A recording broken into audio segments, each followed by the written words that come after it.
Եթե տանը կա դդմիկ, կարելի է շատ արագ պատրաստել այս ոսկեգույն և հյութեղ կոտլետները։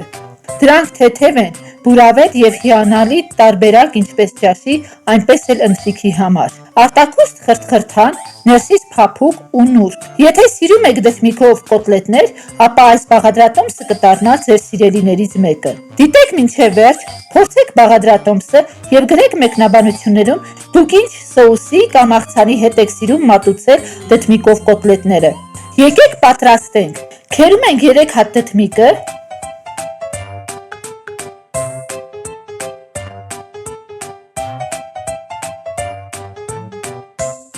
լցնում ենք աղը, խառնում ենք և դնում մի կողմ, որպեսզի հյութը դուրս տա։ Կտրատում ենք կանաչիները, որքան հնարավոր է այս բաղադրատոմսի համար պետք է օգտագործենք առատ կանաչի։ Հիմա լավ ձեռքերով ճզմում ենք դդմիկը, քերած, այնքան, որ ընդհանրապես հյութ չլինի կոտլետի մեջ։ Մեկ ալամանի մեջ կոտրում ենք 2 ձուն, պատառաքաղով հարում ենք ձուն, լցնում ենք կանաչիները, քերում ենք 2 ատամիկ սխտորը, բոլորը միասին խառնում ենք։ Լցնում ենք ճզմած դդմիկների վրա, համեմում ենք աղով, սև պղպեղով, խառնում ենք, ավելացնում ենք 4 ճաշի գդալ ալյուր և կրկին խառնում ենք։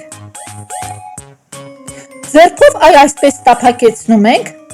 թավայի մեջ լցնում ենք բուսայուղը և հերթականությամբ դնում ենք կոտլետները։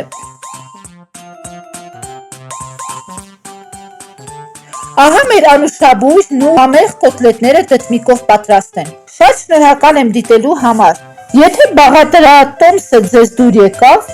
ապա հավանեք, կիսվեք ընկերների և հարազատների հետ և բաժանորդագրվեք Մալիքին։ Կհանդիպենք հաջորդ համեղ բաղադրատոմսով։